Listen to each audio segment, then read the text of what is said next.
Hello and welcome to Growing Tech Fast, the condensed Org3D podcast where we talk all things fast growth tech. Today I'm delighted to be joined by Omer Jilani, VP of Sales at Claritas. Omer has a rich sales background with 20 plus years spent in advertising and advertising technology. Omer, thanks so much for joining us today. Yeah, my pleasure, Jacob. Thank you for having me. Yeah, no problem at all. Our pleasure. So I think we'll probably start at the start and ask you, how did you initially come into ad tech sales? Can you tell us a bit about that sort of journey?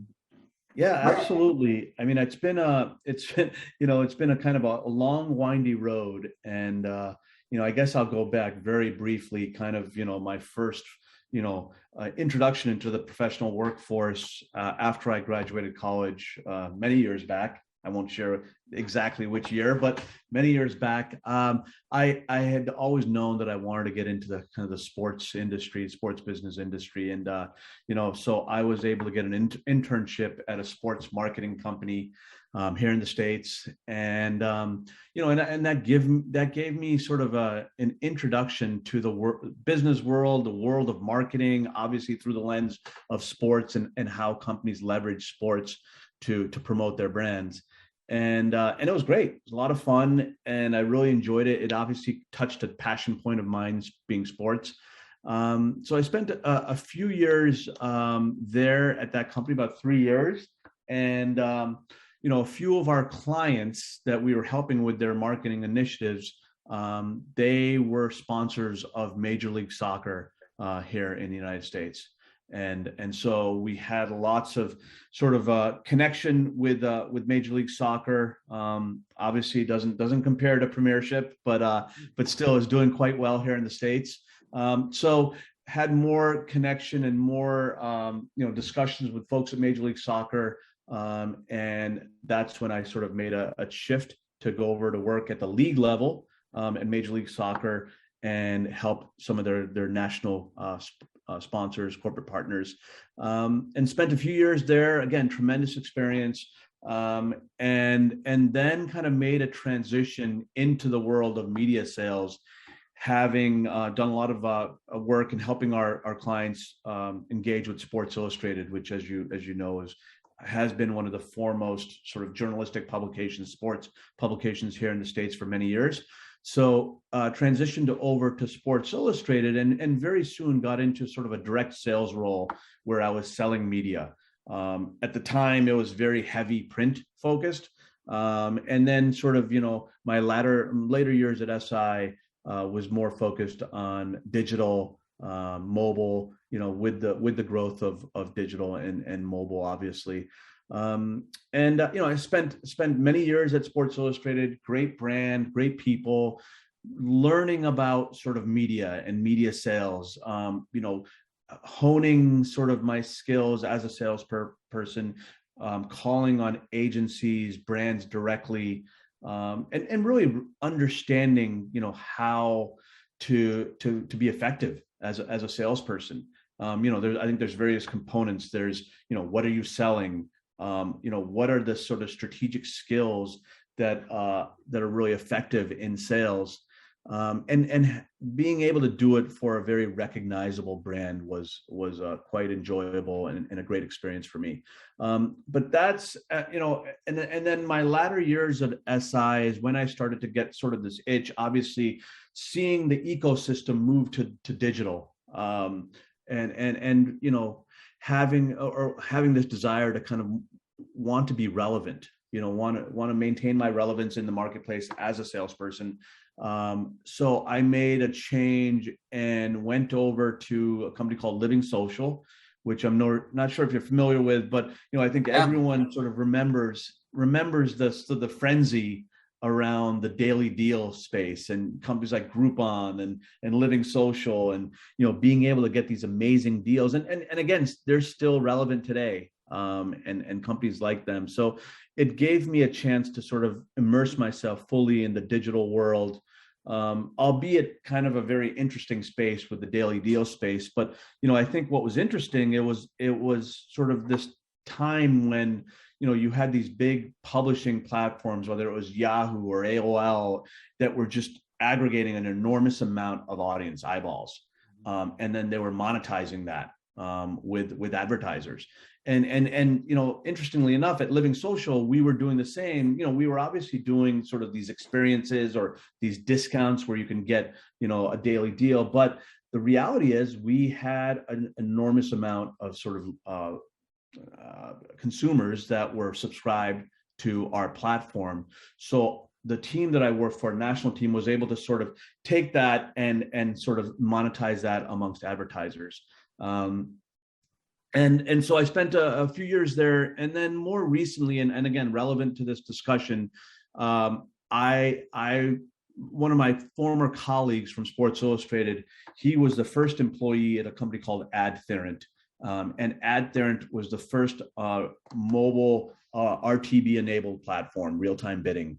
So programmatically,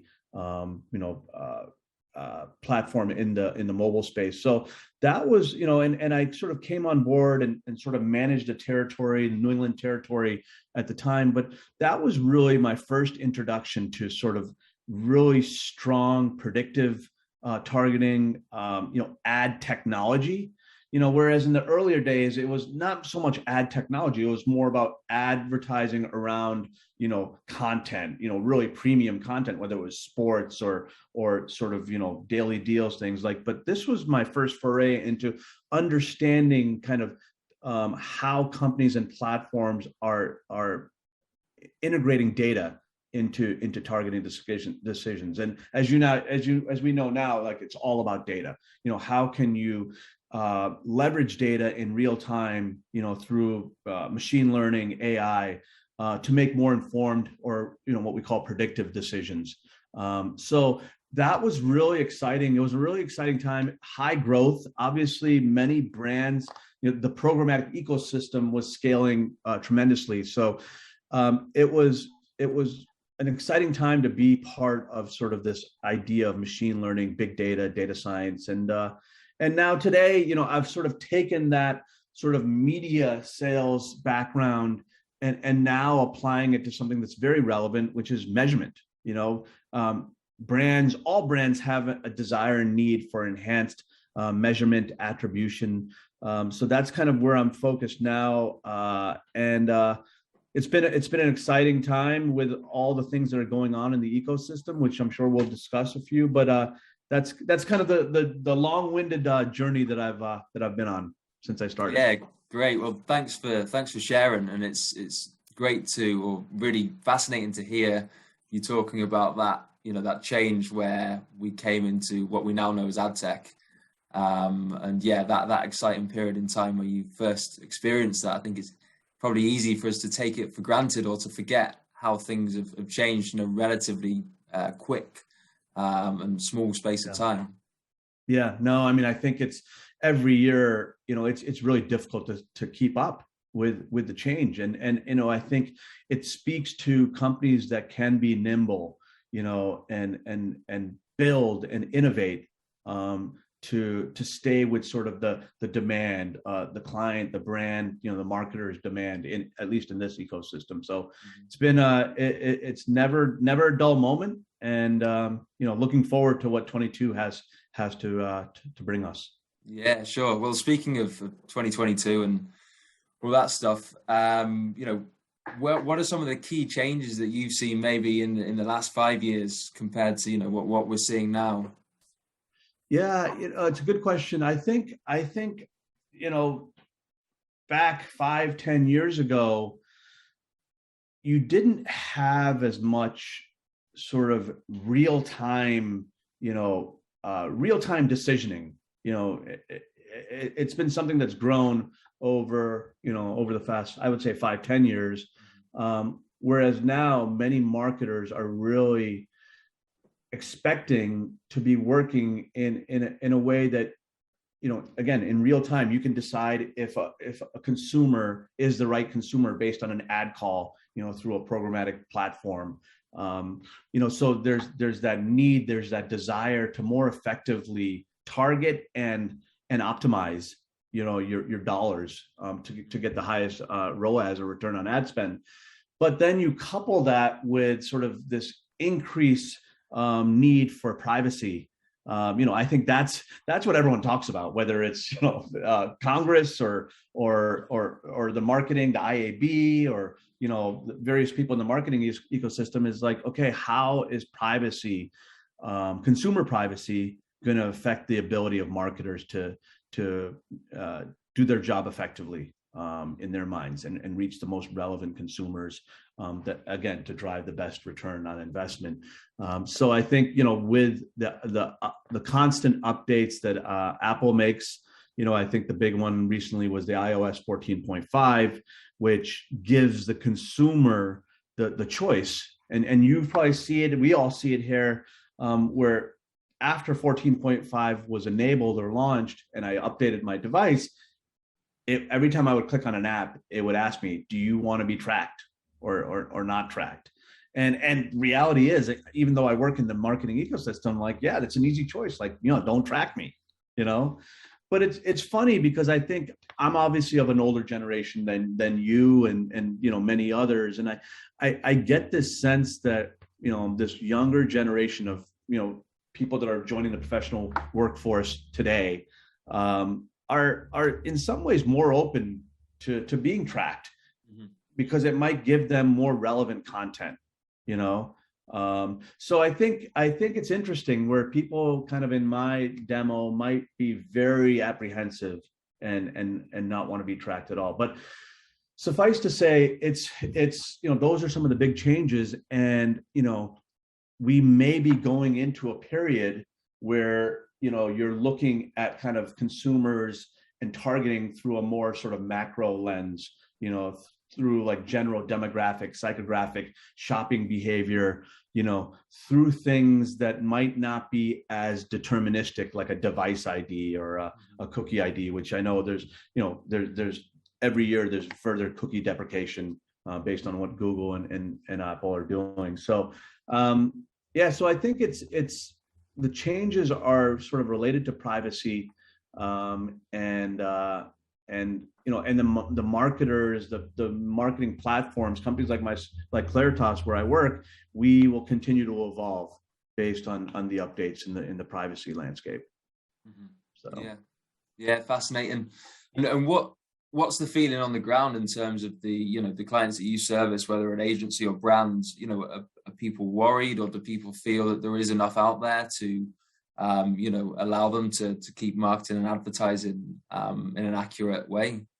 Yeah, I mean, I think I wouldn't say it's worry, but I think it's more like people, marketers obviously want to be very conscientious of how they're viewed in the consumer, from the consumers, and they want to ensure that the marketing providers that they work with, whether they're targeting platforms, publishers, measurement, attribution solutions, that we all have very strong privacy policies. And again, we go through various certifications to stay up to date on our security practices and standards. So I think it's marketers are always going to want to sort of be I think, for the most part, push the limits as much as they can. And you have certain categories, banking, finance, that have to be, healthcare, that have to be very, very careful as it relates to consumer privacy. And then you have others that are, what I would call maybe a lot of the direct consumer brands in the audio space, that over the past 5-10 years in podcast space, they're not so worried about, pushing the limits.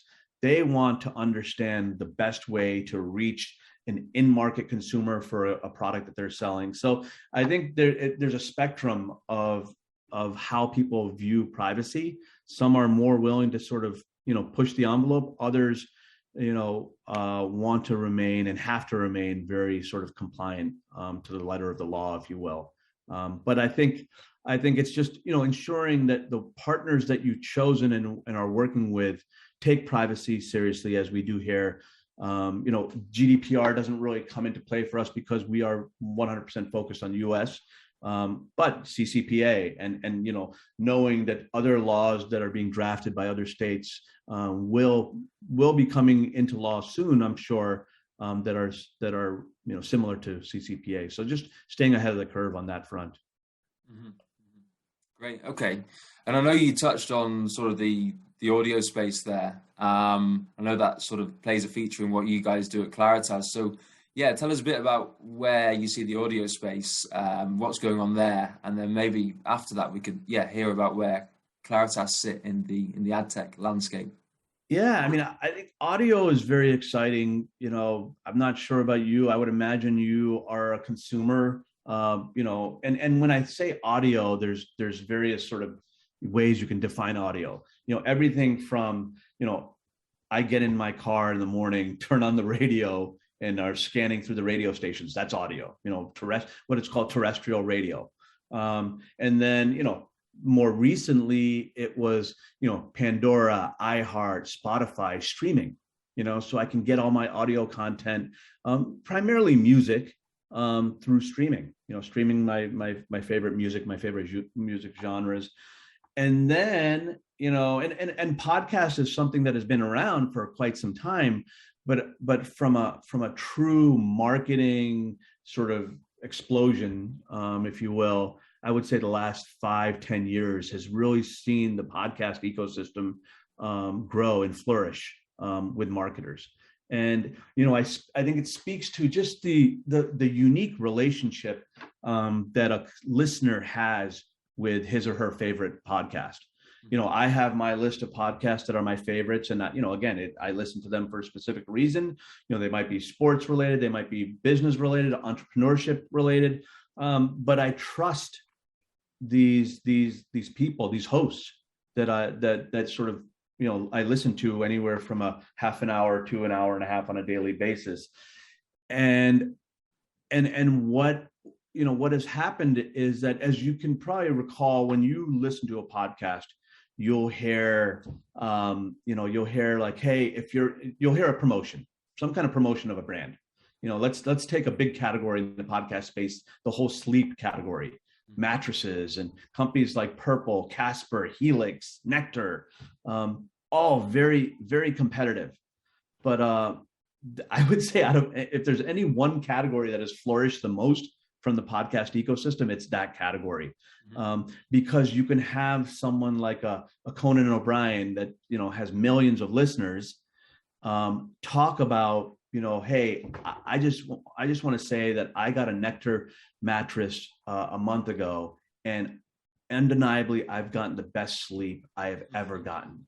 And so you have these millions of listeners listening to this in a very authentic, organic voice, that the brand or the announcer or the host is speaking about their brand. And so it's very compelling. It works really well. But the challenge is that, so on the Conan O'Brien show, you might hear him say, if you're interested in getting a Nectar mattress, we can provide a special 15% discount if you use the code, Conan.com or nectar.com/Conan. The challenge with that is that listeners, consumers don't use vanity URLs, not very often at all. They might go to Google, they might go organically to a website. So, traditionally marketers would use that vanity URL as a measure of success. Like, how many times were people redeeming that URL or going to that URL?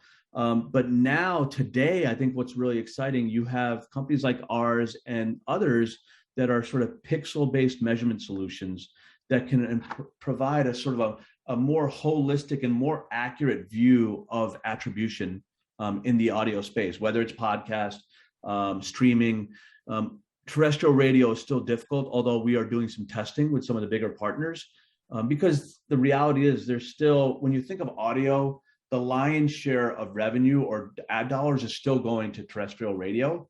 Obviously, streaming and podcast is growing, but terrestrial radio is still a big piece of the pie. So the hope is that we will ultimately have kind of a seamless, unified solution that can measure across any audio channel. But just from a listenership alone, I listen to podcasts. I love the ad experience. And so it's been really fun for us as a company to come to the market, provide marketers, agencies, and even publishing platforms with a more enhanced measurement solution, attribution solution, which truly provides more accurate depiction of how well the audio is performing. And that can be just standard attribution where, I measure 1 million podcast exposures, and I tell a brand, hey, we can attribute 500 conversions to these 1 million podcast exposures.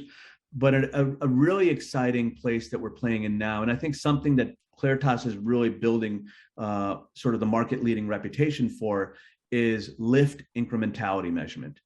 And lift incrementality, and it goes back to some of the things that we've been talking about with the increase in privacy and security.